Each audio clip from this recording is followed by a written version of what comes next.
जय श्री कृष्ण दोस्तों, अगर मैं आपसे कहूं कि महाभारत का एक ऐसा रहस्य है जो आज तक किसी ग्रंथ में खुलकर नहीं लिखा, एक ऐसा वाक्य जो कर्ण ने अभिमन्यु के कान में उनकी अंतिम सांसों में कहा और उसी एक वाक्य ने पूरी दुनिया के कर्म को समझने का तरीका बदल दिया। आज हम सुनेंगे उस 1 घंटे की कथा, अभिमन्यु का अंतिम रहस्य। धुंधली सुबह, सूर्य का प्रकाश क्षितिज पर फैल रहा है। कृष्ण अर्जुन से कहते हैं, अर्जुन, आज युद्ध का दिन भले ही सामान्य लगे, पर यथार्थ में ये धर्म और अधर्म की सीमाओं की परीक्षा है। अर्जुन अपनी आंखें बंद करके केवल 2 चेहरों को याद करता है, अभिमन्यु और सुभद्रा। कृष्ण मंद मुस्कान देते हैं, जैसे वे आने वाली घटना पहले ही जान चुके हों। दूर से धूल उड़ती हुई दिखाई देती है। दुर्योधन भीष्म के पास आता है और कहता है, आज पांडवों की कमर तोड़नी है।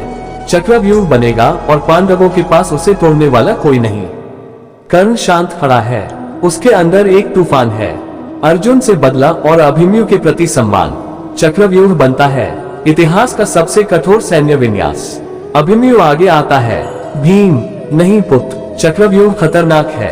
अभिमन्यु, मामा, द्वार खोलना मैंने सीखा है, वह खुल जाएगा, और जहां धर्म खतरे में हो वहां अभिमन्यु पीछे नहीं हटता।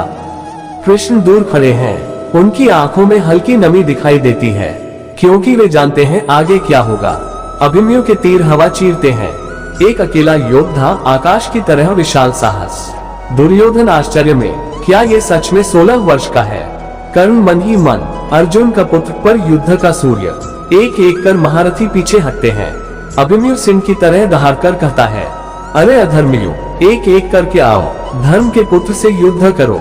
जब अभिमन्यु की गदा टूटती है, कृष्ण द्वारका में आंखें बंद कर लेते हैं। कृष्ण मन ही मन, अर्जुन, तुम्हारे पुत्र का धर्म आज परीक्षा में है, और विजय अकेले साहस से नहीं मिलती, कभी कभी विधि रास्ता बदल देती है। अभिमन्यु के हाथ में अब केवल शेष बल है, उसका हृदय अब भी डरता नहीं। दूर से दुर्योधन चिल्लाता है, सब मिलकर वार करो, उसे अभी गिरा दो। भीष्म सिर झुका लेते हैं, द्रोण आंखें बंद कर लेते हैं। कर्ण पहली बार दुर्योधन से कहता है, पर यह अकेला है, यह अधर्म है। दुर्योधन, आज हम अधर्म भी करेंगे, बस पांडव टूटने चाहिए। कर्ण का हृदय फट जाता है, पर वह परिस्थिति में बंधा है।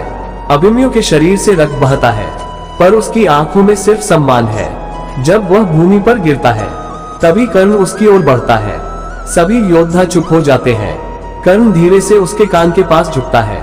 अभिमन्यु धीमी सांसों में, महारथी कर्ण, आप अधर्मियों के साथ क्यों खड़े हैं?